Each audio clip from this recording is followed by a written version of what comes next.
Sebelumnya, Assalamualaikum warahmatullahi wabarakatuh.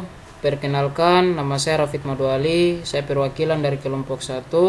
Di sini saya menjabat sebagai Divisi Operasi Tambang. Jadi, jabatan saya sebagai Divisi Operasi Tambang di PT Tirnusa Bangun Perkasa, Desa Karangsari, Kecamatan Cipongkor, Kabupaten Bandung. Jadi, sebelum masuk ke pembahasan, perlu kita ketahui dulu apa itu operasi tambang dan apa tujuan dari operasi tambang. Jadi, operasi tambang adalah tahapan kegiatan usaha pertambangan yang meliputi pengupasan dan penimbunan tanah penutup, penggalian, pemuatan, dan pengangkutan bahan galian. Sedangkan tujuan dari operasi tambang adalah mendapatkan keuntungan yang sebesar-besarnya dengan biaya yang serendah-rendahnya, dengan mengelola dan meningkatkan efisiensi dan efektivitas operasional, memangkas biaya operasi yang tidak menguntungkan perusahaan. Baik, selanjutnya di sini ada sistem dan metode penambangan yang dipakai oleh perusahaan PT Tirnusa Bangun Perkasa. Jadi ini adalah bagan alir atau tahap pengolahan batuan andesit. Jadi di gambar ini tahap pertama yang dilakukan yaitu pengeboran. Kemudian setelah dibor lalu dimasukkan bahan peledak. Kemudian tahap selanjutnya yaitu tahap peledakan. Setelah tahap peledakan selesai, kemudian material hasil peledakan tadi dibawa ke tahap pengolahan atau dibawa ke mesin crusher untuk mendapatkan hasil butiran yang diinginkan. Setelah tahap pengolahan selesai, selanjutnya yaitu tahap produksi atau pemasaran. Jadi itu adalah tahap pengolahan batuan andesit dari gambar yang dimaksud. Selanjutnya ada di sini tahap kegiatan penambangan, yaitu di mana batuan andesit pada lokasi IUP PT Tirnusa akan dibagi dalam beberapa tahapan kegiatan penambangan. Secara garis besar, kegiatan penambangan yang direncanakan antara lain meliputi penyediaan sarana tambang dan pekerjaan penambangan itu sendiri. Kemudian untuk penyediaan sarana tambang di sini yaitu meliputi pembuatan jalan tambang, penyediaan permuka kerja tambang atau mining front, dan pengadaan sarana tambang. Untuk pembuatan jalan tambang yaitu di sini akan disiapkan adalah jalan 2 alur atau 2 way untuk dump truck Hino 20 pilot dengan lebar 15 meter, dilengkapi dengan saluran drainase jalan dan tanggul pengamanan atau safety hem pada bibir tebing. Kemiringan jalan dibuat antara 0 sampai 12%. Terus selanjutnya di sini untuk penyediaan permuka kerja tambang atau mining front, yaitu di sini berdasarkan analisa peta topografi bahwa puncak Gunung Karang dengan kontur 917 meter di atas permukaan laut adalah lahan yang terbuka dan relatif rata atau bekas penambangan proyek Saguling 1. Maka pekerjaan pengupasan tanah penutup relatif tidak dilakukan. Rencana pekerjaan yang akan dilakukan adalah penataan dan pembersihan lahan dari bongkah batuan yang tertinggal dengan menggunakan bulldozer. Kemudian akan dilakukan pembuatan box cut sebagai titik dimulainya penambangan dan dilanjutkan dengan pembuatan lokasi primary crusher serta jalur sistem conveyor. Terus selanjutnya di sini ada pengadaan sarana tambang. Biasanya sarana konstruksi yang vital dan berhubungan erat dengan produksi tambang yaitu misalkan seperti sistem penirisan, konstruksi, stockyard, emplasemen, kolam penginapan lumpur, bangunan-bangunan misalnya seperti kantor, bengkel, mes karyawan, pos satpam, dan lain-lain. Selanjutnya di sini ada pekerjaan penambangan. Untuk tahap pekerjaan penambangan di sini yaitu meliputi pemboran lubang tembak atau blast hole drilling, kemudian peledakan, terus pemuatan atau pengangkutan. Untuk pemboran lubang tembak atau blast hole drilling yaitu dilakukan oleh 2 crawler rock drill atau CRD dengan diameter mata bor 3,5 inch dan kemiringan 70 derajat sampai 90 derajat. Serta kecepatan pemboran diperkirakan 13-15 meter per jam. Produksi quarry atau blasting yang direncanakan adalah sebesar 199,756 LCM atau setara dengan 499,392 ton per tahun itu sudah termasuk asumsi mining loss sebesar 5%. Rencana produksi harian adalah 665,86 BCM atau setara dengan 1.664,64 ton. Untuk rencana produksi tersebut, pemboran yang ditargetkan adalah sebanyak 28 lubang dengan geometri peledakan adalah sebagai berikut. Jadi di sini adalah pertama yaitu spasi atau jarak dari lubang bor itu sendiri, yaitu jaraknya 2,5 meter. Kemudian ada burden 2,0 meter, sub drilling 1,0 meter, tinggi jenjang atau bench yaitu 12,0 meter, kedalaman lubang bor 13,0 meter, dan stemming 3,0 meter. Terus kemudian sini ada peledakan. Untuk peledakan direncanakan akan dilakukan 2 kali dalam seminggu dengan target 28 lubang tembak yang masing-masing terdiri dari 3 deret, di mana penyelaan dilaksanakan secara delayed blasting. Sebelum pengisian bahan peledak ke dalam lubang tembak, terlebih dahulu akan dilakukan pengujian kedalaman. Jika kondisi lubang tembak basah, maka terlebih dulu dilakukan pengeringan dengan semprotan angin kompresor atau digunakan kantong plastik sebagai wadah bahan peledak di dalam lubang. Berdasarkan perhitungan, kebutuhan bahan peledak untuk setiap kali peledakan adalah di sini yang pertama itu detonator listrik atau electric blasting cup. Itu di sini ada 1 unit. Detonator listrik ini adalah jenis detonator yang penyalaannya atau sistemnya menggunakan listrik. Terus kemudian ada detonator nonel. Di sini ada 28 unit. Detonator nonel ini adalah detonator non elektrik yang sumbunya terbuat dari plastik. Kemudian ada power gel. Di sini ada 25,4 kg. Power gel di sini adalah produk glucosa dari bahan peledak itu sendiri. Kemudian ada ANFO atau yang kita kenal dengan amonium nitrat full oil, yaitu ada 1,323 kg. Selanjutnya di sini ada pemuatan atau pengangkutan. Jadi kegiatan pemuatan menggunakan 2 unit ekskavator Komatsu PC300 dengan kapasitas 20 ton setara dengan 12,5 LCM. Hasil peledakan akan diumpankan ke feeder primary crusher dengan menggunakan 1 unit well loader Komatsu yang berkapasitas 3,2 meter kubik. Waktu edar atau cycle time untuk sold load dan haul maksimum diperkirakan 90 detik atau 1,5 menit. Hasil pengolahan pada primary crusher diangkut dengan belt conveyor ke secondary crusher. Kemudian di sini ada rencana produksi.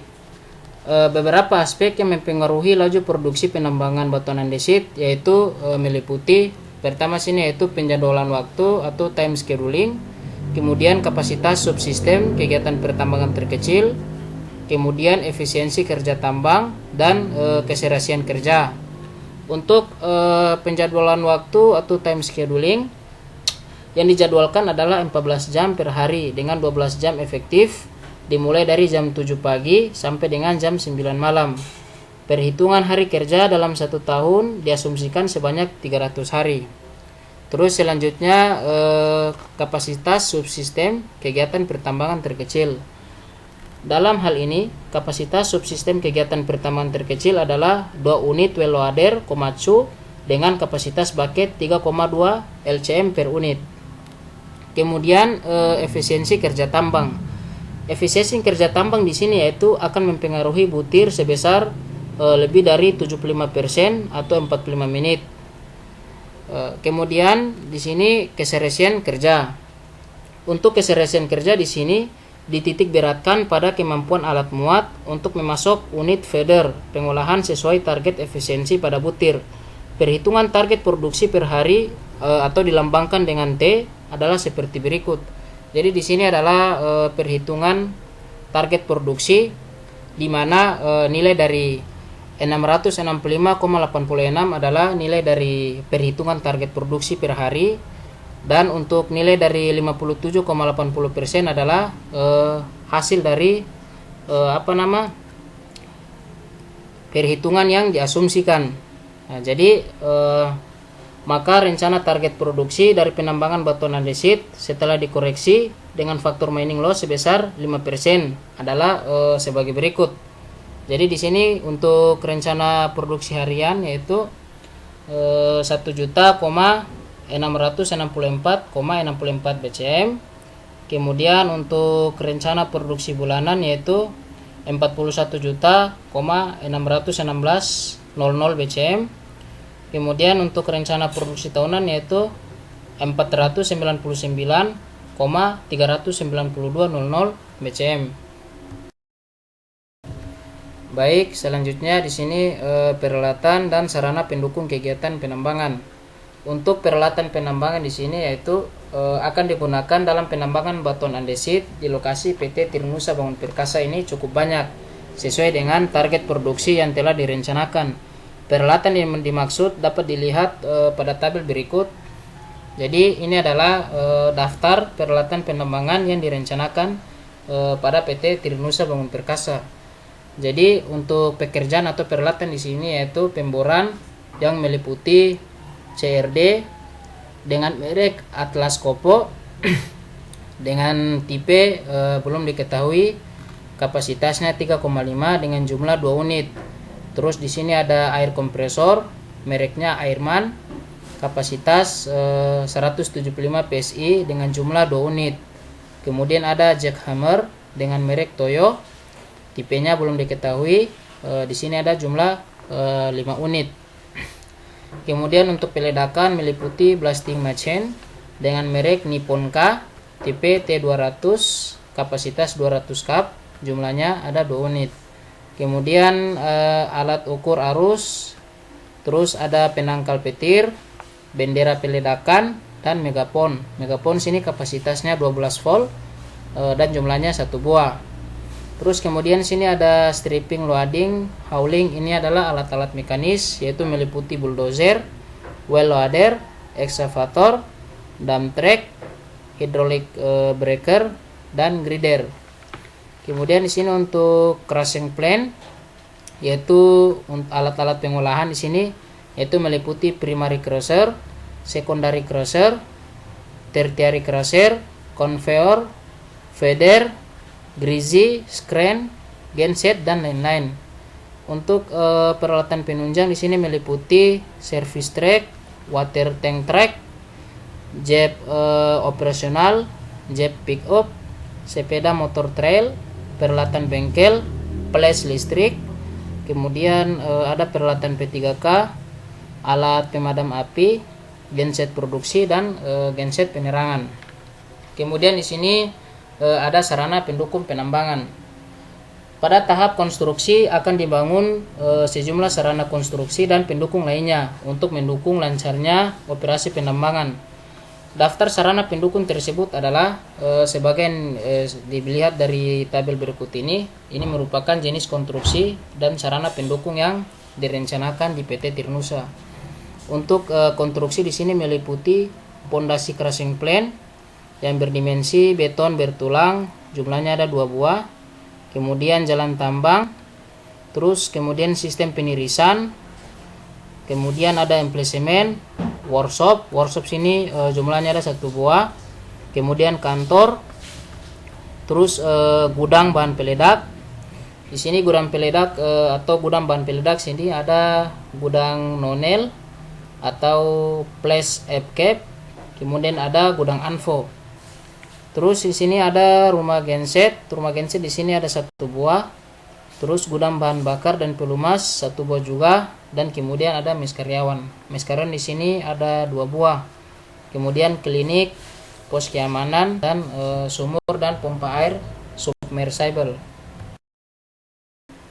Selanjutnya di sini ada jadwal rencana penambangan dan umur tambang. Jadwal rencana penambangan batuan andesit pada lokasi PT Tirnusa untuk jangka waktu 7 tahun dapat dilihat pada tabel berikut ini. Jadi di tabel ini yaitu ada kegiatan yang merupakan persiapan penambangan yang meliputi pengadaan alat dan bahan, kemudian pengadaan tenaga kerja, mobilisasi alat dan bahan, mobilisasi tenaga kerja, kemudian penyiapan lahan, pembersihan lahan, penyediaan sarana tambang, penyediaan base camp dan mes. Kemudian sini ada operasi penambangan yang meliputi kegiatan operasi produksi.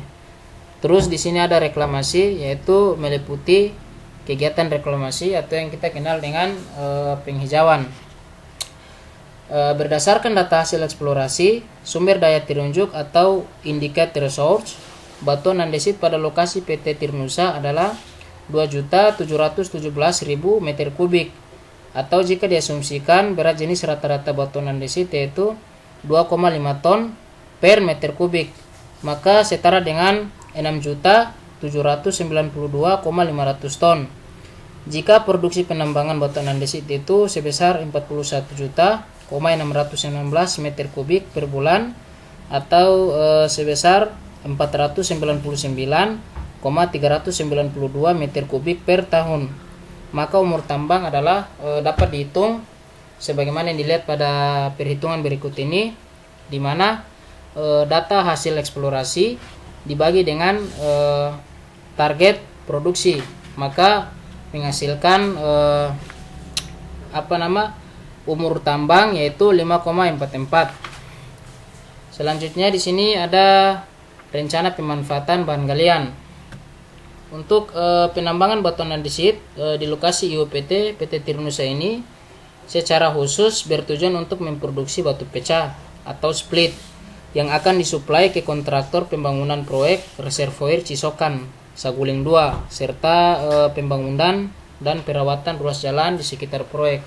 Sebenarnya pemanfaatan bahan galian andesit ini sebenarnya banyak, yaitu salah satunya sebagai sektor konstruksi dan dipotong jadi dimension stone untuk berbagai keperluan, misalnya seperti infrastruktur, yaitu jalan, irigasi, landasan terbang, pelabuhan, serta gedung-gedung dan lainnya.